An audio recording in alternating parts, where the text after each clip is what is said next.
Lu inget gak lo masuk diskotik aja keringetan? Iya, gue masuk ke diskotik aja ya Allah, jangan cabut nyawaku di sini ya Allah.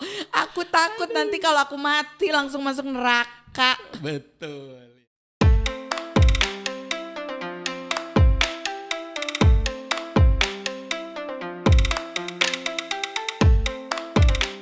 Bismillahirrahmanirrahim. Assalamualaikum warahmatullahi wabarakatuh. Waalaikumsalam warahmatullahi wabarakatuh. Sahabatku semuanya, seantero Indonesia, khususnya para penikmat Read Podcast. Selamat datang di channel favorit kamu, Read Podcast. Dan hari ini saya kedatangan seorang tamu yang sangat istimewa.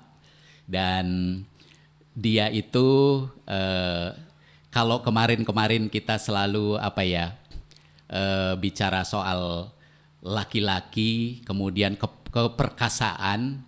Hari ini ya kayaknya sih Tetap perkasa juga. tetap perkasa, tapi simbolnya bunga. Oh, kembang.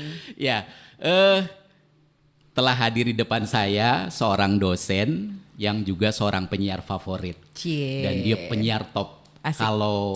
Kalau saya yang selalu terkesan di saya itu dia kalau ketawa itu menggelegar. Kalau tertawa menggelegar dan luar biasa. Prestasinya banyak. Kalau bicara soal siaran itu ilmunya sudah langit ketujuh lah. Oh, ya. sedap.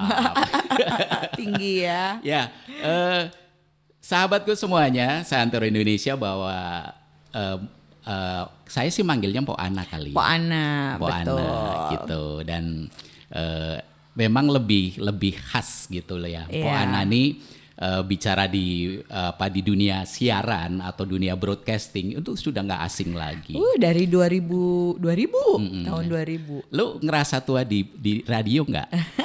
Tua di jalan. Tua di jalan. Enggak sih, kalau kerja di radio tuh malah awet muda ya. Awet muda. Jadi nggak betul. berasa tua di radio. Iya betul. Masih berasa muda aja sekarang, Ci. Padahal udah gitu kepala ya.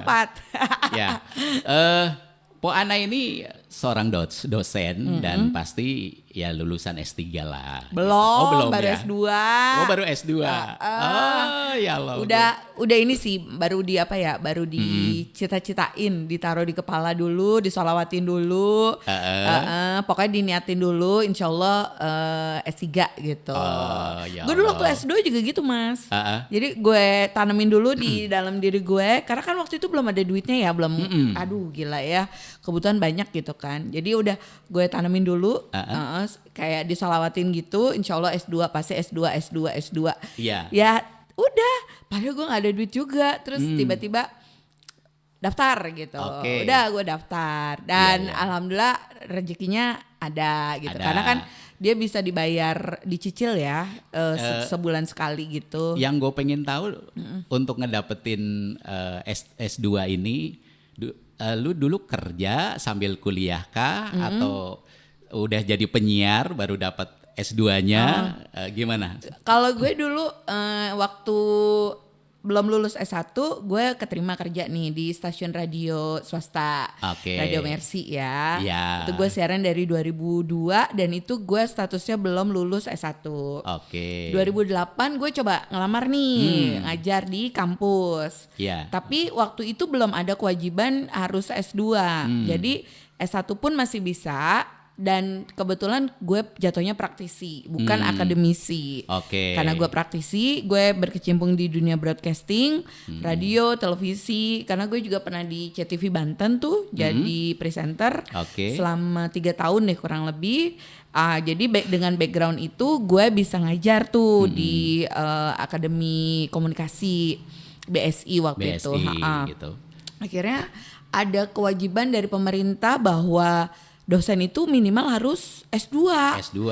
Ya kan? Aduh gila. Belum kebayang gitu duitnya gimana, ini anak masih kecil gitu kan. Oke. Maksudnya masih butuh biaya gitu kan. Akhirnya ya itu tadi yang gue bilang, udahlah gue selawatin dulu ya, gue tanemin di dalam diri gue S2 pasti bisa S2. Ya udah, tiba-tiba nggak ada angin, nggak ada hujan. Gue lihat ada pembukaan pendaftaran Magister Ilmu Komunikasi di Mercu Buana dan biayanya itu bisa dicicil tiap bulan, ya kan? Waktu itu gue mulai dari 1 juta sebulan sampai 1,5 sebulan gitu ya. Akhirnya udah dan gue lu bisa lalui itu semua. Iya, agak terseok-seok sih sebenarnya, cuman gitu. ya biasalah ya, kerikil-kerikil kecil. Iya, karena ternyata nggak cuman biaya buat bayar semesternya, tapi buat beli buku, tugas yang bejibun, yang butuh duit ya, butuh biaya gitu kan. Siaran dan lain sebagainya gitu ya. Terus enak sih fokus sekolah aja, nggak kerja nyari duit. Tapi kan nggak bisa kondisi gue. Kalau gue nggak kerja, yang bayarin kuliah gue siapa dong? Iya. Betul. Akhirnya ya udah sambil bekerja sambil kuliah, dan itu agak makan waktu lama ya gue sampai lulus itu ya. Tapi udahlah akhirnya gue selesai gitu. Kayak gitu ceritanya. Luar biasa. Jadi makanya gue masih ini ya. Ayo lanjut S3 gila ya. Gue yang rasa sakit kemarin berdarah-darah buat nyelesain tesis aja kayaknya masih berasa gitu. Gimana gue bikin disertasi kayaknya gue belum sanggup gitu. Dan yang tebelnya harus iya gitu. Kebetulan waktu itu tesis gue tentang radio juga. Dan masih ingat nggak judul tesisnya? Ya masih ingat strategi strategi program Radio Mercy gitu ya. Karena waktu itu ini studi kasus, waktu itu dia sempat kelempar. Dan lo waktu itu jadi penyiar di Mercy? Jadi penyiar. Waktu itu posisinya dia itu ada di 17 atau 18 ininya ratingnya. Terus akhirnya nggak lama naik, rebound lagi ke 10 besar, 6-7. Nah itu yang gue teliti kenapa bisa seperti itu. Betul. Lu kan yang gue jadiin narasumber. Dan ternyata saya ada di dalamnya. Iya, gitu Mas Doni yang jadi narasumbernya. Betul. Gitu. Dan cerita siaran ini luar biasa. Jadi saya sih menyebutnya Simpo Ana ini bukan cuma announcer. Mungkin levelnya memang satu sudah seorang broadcaster, kemudian tadi praktisi. Sebetulnya juga lebih ada predikat lain, mungkin mentor tentang siaran. Sedap gitu. Karena gue juga ada beberapa tempat yang kadang-kadang suka ngundang nih, butuh pelatihan. Betul. Buat penyiar gitu kan, buat program radio terutama gitu ya. Karena memang aku tuh dapet banyak banget ilmu ya tentang siaran radio ya, karena aku kerja di radio gitu ya. Kayak misalnya dulu waktu aku awal-awal jadi penyiar, kok aku siaran di dangdut sementara gue masih muda. Gue agak malu. Dan yang kesannya nggak level banget. Iya, gitu ya. dangdut tuh apa sih gitu kan. Nora kampungan gitu kan. Capnya udah gendang. udah Nora. Kalau penyanyi dangdut kalau siaran kalau nyanyi bajunya tuh yang rombai-rombai, warna-warna ya kan, ngejreng-ngejreng. Nah, sementara gue anak muda yang teman-teman gue tuh aduh apa ya kata mereka ya kalau gue siaran di radio dangdut nanti dibilangnya gue norak, gue kampungan gitu kan. Akhirnya gue siaran itu yang kayak gue ngomong pilihan kata ya, diksi itu ya gue pilih banget gitu, daripada ngomong pelaksanaan gue sosokan ngomong pengejawantahan, implementasi. Sampai akhirnya aku dipanggil tuh sama kepala studio gue waktu itu Pak David ya. Mas Doni belum ada tuh waktu itu. Pak David sama Denny Ramadan. Dia bilang gini, yang dengerin lu tuh bukan temen kampus lo, bukan dosen lo, bukan orang-orang di kampus, bukan orang-orang yang high class. Iya gitu, yang berpendidikan. No, yang dengerin lu tuh yang jualan cabe no di pasar, supir angkot, abang ojek di pangkalan no, yang dengerin lu no. Kalau lu ngomongnya kayak begitu, gimana mereka mau dengerin lo? Dia bilang begitu kan. Padahal gue tuh belajar ya Mas Doni ya. Ada pengantar ilmu komunikasi gitu. Komunikasi itu bisa nyambung gitu ya, banyak nyambungnya kalau banyak kesamaan. Overlapping of interest, itu banyak kesamaan di frame of reference, field of experience, kerangka berpikir dan pengalaman. Jadi kan misalnya lo sama gue nih, karena kita sama-sama kerja di radio, jadi kalau ngobrol nyambung klop, ya kan? Atau medianya juga kan apa ya, media yang kita udah kenal benar. Iya betul. Jadi kalau ngomongin soal radio, oh iya tuh nyambungnya besar karena kita punya pengalaman yang sama gitu kan. Nah, kalau misalnya komunikator sama komunikannya ini beda, ya salah satu pihak itu harus berempati ya, menempatkan posisinya pada posisi orang lain. Betul. Jadi mesti dilihat nih lawan bicaranya siapa gitu kan.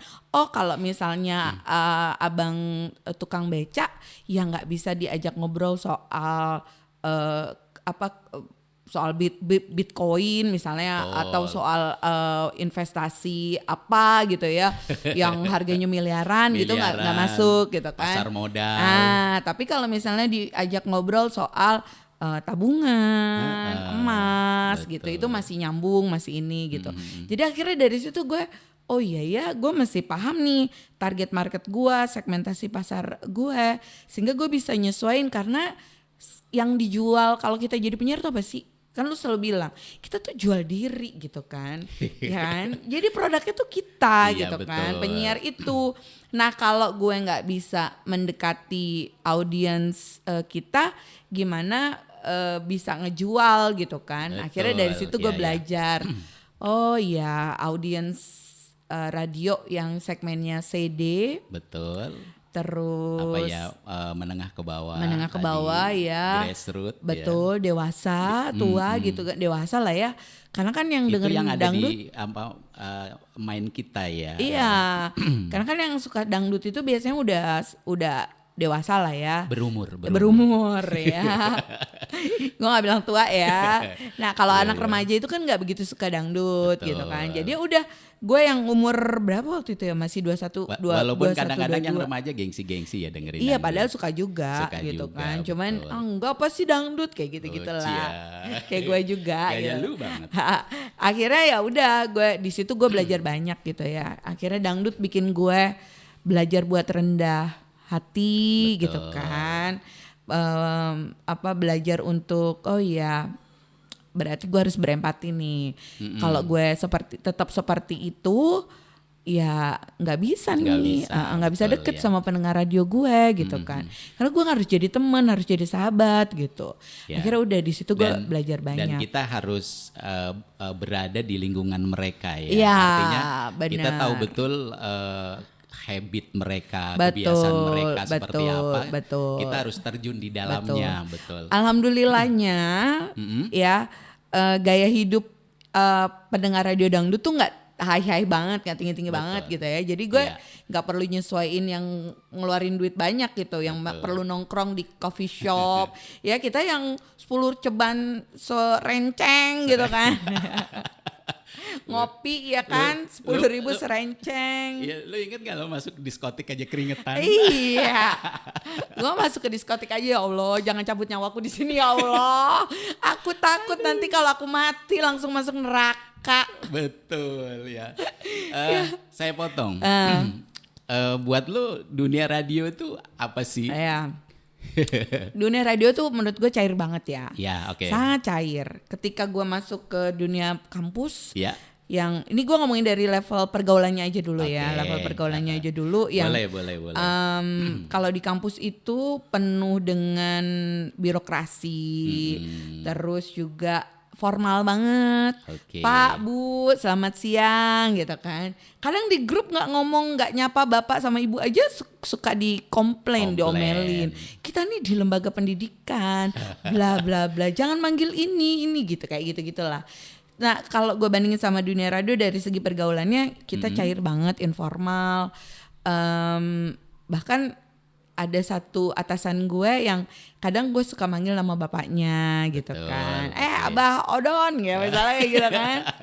Padahal statusnya dia lebih tinggi daripada gue gitu kan. Dia kepala siaran gitu kan. Itu cair banget. Terus gue manggilnya apa, Mas Donce? Mas Donce. Lu mah misalnya gitu. Kan ngomong lu gue. Iya, betul. Gue mah rapat aja kadang suka lu mah gini. Enaknya kayak gitu tuh. Terus Mas Doni juga kalau misalnya abis marah-marah keluar ruang rapat ya udah biasa lagi selesai. Iya, gue juga gitu. Kalau gue ada yang nggak suka ya gue ngomong aja sama Mas Doni gitu kan. Mas lu jangan gini. Ya. Abis itu ya udah selesai. Dan gitu. itu yang gue seneng. Iya, karena gue selalu ngomong ya udah di depan orangnya gitu kan. Gue nggak pernah bikin status apalah gitu ya. Kesel sama orang terus dibikin status di Iya, Facebook. gue gak pernah kayak gitu. gitu. Gue lebih seneng yaudah ntar gue ngomong sama Mas Doni deh gitu. Gue ngomong langsung sama orangnya gitu. Iya. Gue senengnya di situ sih. Kalau di radio tuh tadi ya cair. Terus dia dunia kreativitas ya. Betul. Yang tiap hari tema harus ganti. Terus kadang setahun sekali misalnya oke lah nama program gak ganti, penyiarnya gak ganti, tapi mungkin segmen-segmennya kudu diganti. Kita ganti. Terus lagu-lagunya misalnya dulu gak ada tuh lagu-lagu koplo Jawa. Akhirnya terus kita masukin koplo Jawa via Valen. Via Valen, Nala Karisma masuk ya Mas ya. Terus dulu sempet lagu India satu acara satu lagu India, betul. Artinya ya dia terus bergerak, dia terus berubah biar pendengar juga nggak bosan gitu kan. Gue senengnya di situ sih. Pengetahuan, wawasan itu harus diupdate, diupgrade setiap hari karena dia berubah-ubah kan. Setiap hari tuh ada aja sesuatu hal yang baru yang kita mesti update dengan hal-hal tersebut gitu, yang pada akhirnya bikin kita orang yang berkecimpung di radio itu nggak boleh berhenti buat belajar. Jadi istilah ada tidak ada kata berhenti untuk berpikir. Betul. Selalu berpikir kreatif, dan belajar. inovatif. Benar. Yang memang kita sama-sama rasain lah. Betul. Terus bedanya ketika di kampus. Ya. Kalau di kampus kalau resmi banget apa gimana? Iya, resmi banget, birokratis sekali gitu ya. Sebenarnya lebih kalau menurut aku sih lebih teratur ya. Sistemnya tuh lebih terjaga gitu ya. Lebih sistematis ketimbang kalau di radio. Kalau di radio potong kompas jadi bisa-bisa gitu aja gitu kan. Ya misalnya gue nggak mesti ke Rudi, langsung ke lu gitu misalnya kayak gitu. Tadi cair banget gitu. Sementara kalau di kampus ya itu sistematis banget, terus birokratis, formal, resmi. Tapi budaya buat belajar sama nih di radio sama di kampus gitu. Harus tetap suka belajar gitu ya, suka baca, pokoknya suka dengan hal-hal baru gitu ya. Baca buku, baca segala macam. Bahkan nonton film aja nih, misalnya gue nonton film seperti Rindu Dendam Harus Dibayar Tuntas. Kalau buat siaran radio bisa jadi tema misalnya.